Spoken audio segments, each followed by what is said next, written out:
भगवान राम,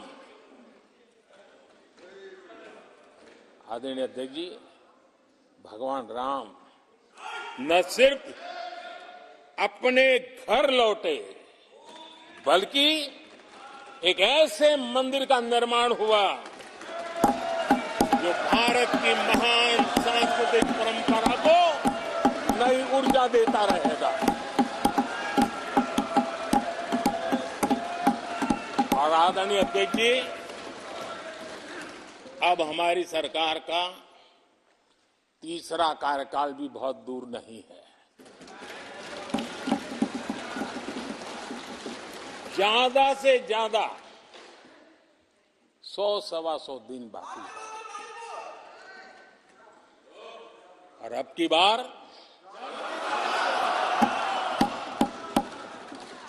पूरा देश कह रहा है, अब की बार खड़गे जी भी कह रहे हैं।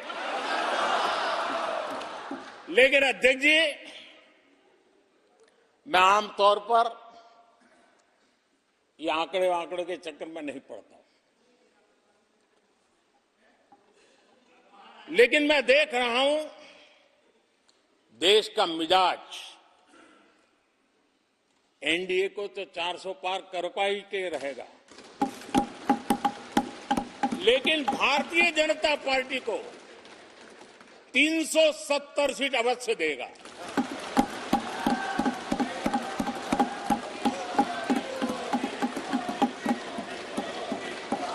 बीजेपी को 370 सीट और एनडीए को 400 पार।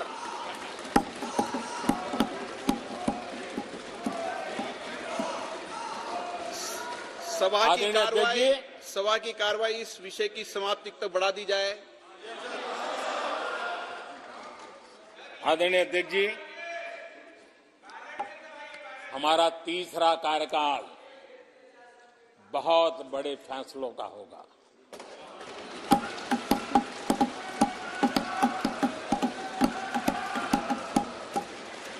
मैंने लाल किले से कहा था और राम मंदिर प्राण प्रतिष्ठा के समय भी मैंने उसको दोहराया था।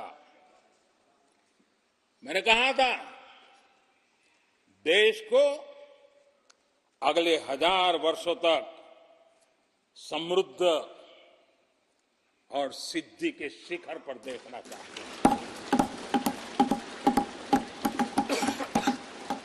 तीसरा कार्यकाल अगले 1000 वर्षों के लिए एक मजबूत नींव रखने का कार्यकाल होगा।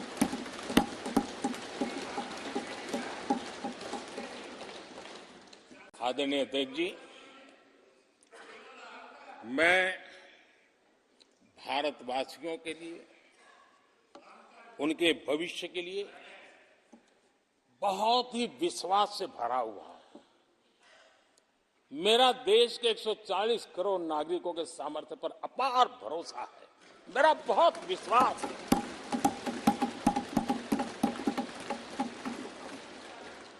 10 वर्षों में 25 करोड़ लोग गरीबी से बाहर आए, ये सामर्थ्य दिखाता है। आदरणीय अध्यक्ष जी,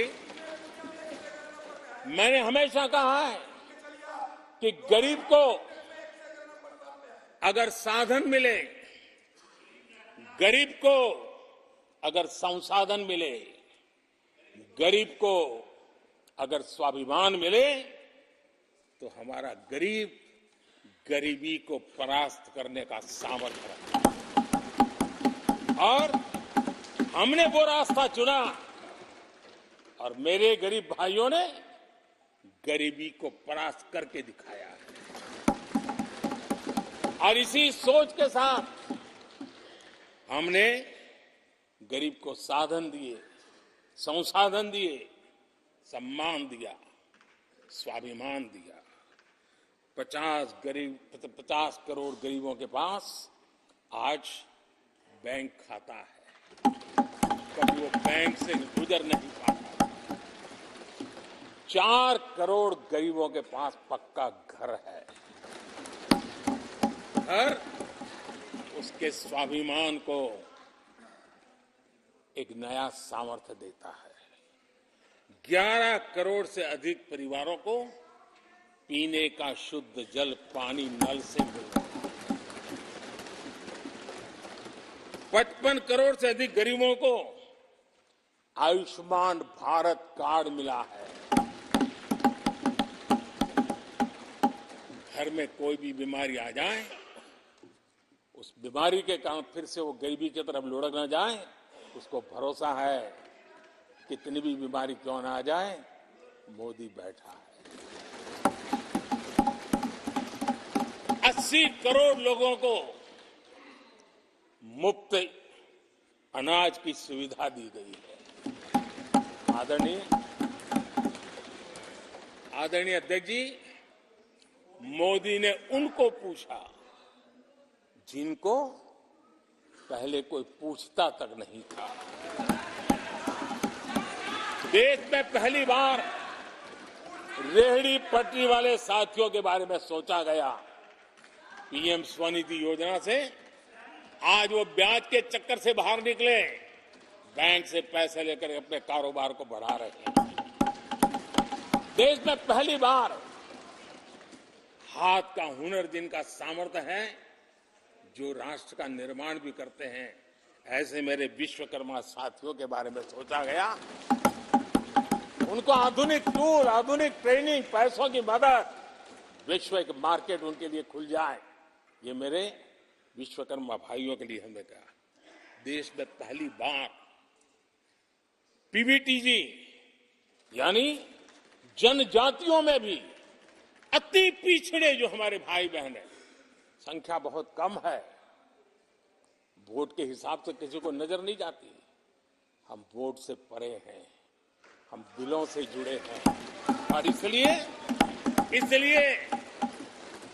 पीवीटीजी जातियों के लिए पीएम जनमन योजना बना करके उनके